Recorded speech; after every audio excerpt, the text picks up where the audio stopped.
జై శ్రీమన్నారాయణ. ఓం అస్మద్గురుభ్యో నమః. శ్రీ గోదారంగనాయకీ దేవ్యై నమః. ఆండాళ్ తిరువడిగళే శరణం. తిరుప్పావైలోని 10వ పాసురం ఈరోజు నేర్చుకుందాము. 1 by 1 ఎలా పలకాలో చెప్తాను, దాన్ని మీరు ఫాలో అవ్వచ్చు, ఈజీగా నేర్చుకోవచ్చు. జై శ్రీమన్నారాయణ.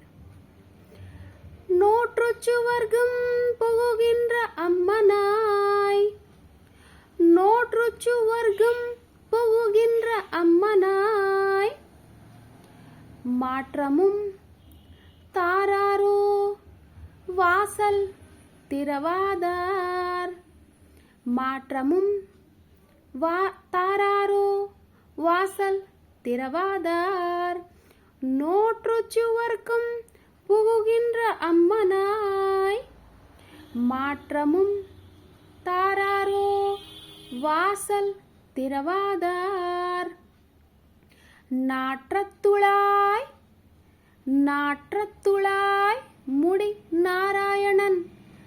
ஓகேனா? நாற்றத்துளால் முடி நாராயணன் நம்மால் போற்றப்பறை தரும் புண்ணிய நாள்.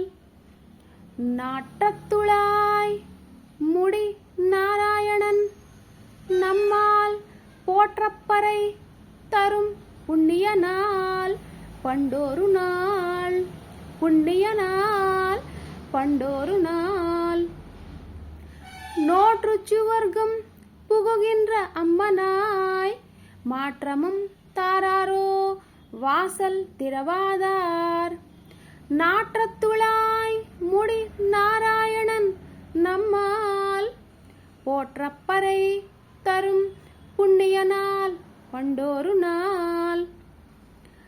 கூற்றத்தின் வாய் வீழந்த கும்பகர்ணனும், கூற்றத்தின் வாய் வீழந்த కుంభకర్ణనుం, కుంభకర్ణనుం అనాకి కొమ్ముంది కాబట్టి కుంభకర్ణనుం ను నం అని పలకాలి. ఓకేనా?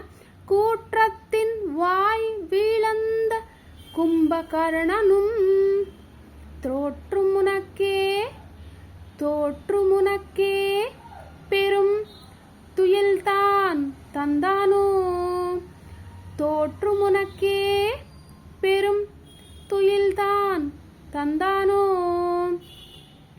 கூற்றத்தின் வாய் வீழந்த கும்பகர்ணனும், தோற்றுமுனக்கே பெரும் துயில்தான் தந்தானோ. அற்ற வனந்துடையாய்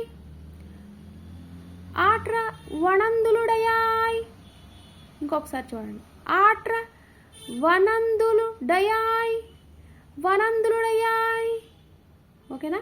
ఆట్ర వనందులుడయాయ్ అరుంకలమే అరుంకలమే, తేట్రమాయ్ వందు తిరవేలో రెంబావాయ్, తేట్రమాయ్ తేట్రమాయ్ వందు తిరయేలోర్ ఎంబావాయ్. ఇక్కడ ఏలోర్ అని వచ్చి ఎంబావాయ్ అని వచ్చింది కదా, మనకి కలిపేనా చదువుకోవచ్చు. ఏలో రెంబావాయ్ అని కూడా అనొచ్చు అనమాట. ఇంకొకసారి ఫస్ట్ నుంచి మనము చదువుకుందాం. నోట్రుచ్చు వర్గం పుగుగిன்ற అమ్మనాయ్, மாற்றமும் தாராரோ வாசல் திறவாதார், நாற்றத்துளாய் முடி நாராயணன் நம்மால் போற்றப்பறை தரும் புண்ணிய நாள், பண்டோரு நாள்.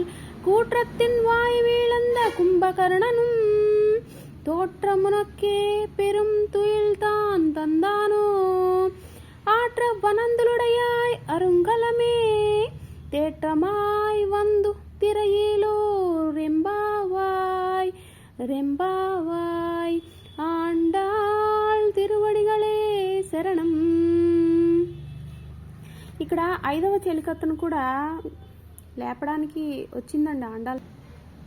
ఆండాల్ తల్లి ఈ పాసురంలో స్వర్గ సుఖానుభవం కావాలంటావు, కానీ వ్రతాచరణకు రానంటావు. కనీసం బదులు ఇవ్వచ్చుగా, నాకు రిప్లై ఇవ్వచ్చుగా, ఎందుకు అంత నీరసం అని చలికత్తుతో అంటుందండి.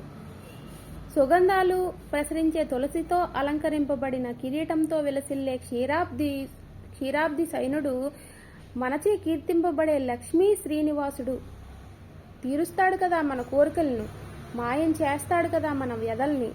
అందువల్ల పుణ్యపురుషుడు రాముడు, రఘుకలాంబుది సోముడు చంపాడు కుంభకరుణ్ణి, తామసమే రూపుదాల్చిన అసురుణ్ణి. ఏమిటి వాడు నీతో పోటీ పడ్డాడా అంటే, నీకు ఓడి తన నిద్ర నీకిచ్చాడా? అరుదైన ఆభరణమా? అంత బద్ధకం ఎందుకమ్మా? మన గోష్ఠి పరిపూర్ణమవుతుంది నీవు వస్తేనే, అందువల్ల తృప్తి కలుగుతుంది మాకు. తెలివిగా నువ్వు తలుపు తెరిస్తే గోదా తల్లి 5వ చెలికత్తను రమ్మని పిలుస్తుందండి అందరినీ కూడా. ప్రతి ఒక్కరూ కూడా ఉంటేనే కదా గోష్ఠి పరిపూర్ణమవుతుంది, నాకు కూడా తృప్తి కలుగుతుంది అంటూ ఆవిడికి ఇంత బద్ధకమా అంటూ చెప్తూ ఈ పాసురంలో అయితే వివరణ అయితే ఇస్తుందండి. ప్రతి పాసురం కూడా కొంతమంది గోపి బాలికలను లేపడానికైతే మరికొన్ని అవతారాల గురించి చెప్పబడినవి ఉంటాయన్నమాట. మీ అందరికీ అర్థమైందని అనుకుంటున్నాను. జై శ్రీమన్నారాయణ, జై జై శ్రీమన్నారాయణ.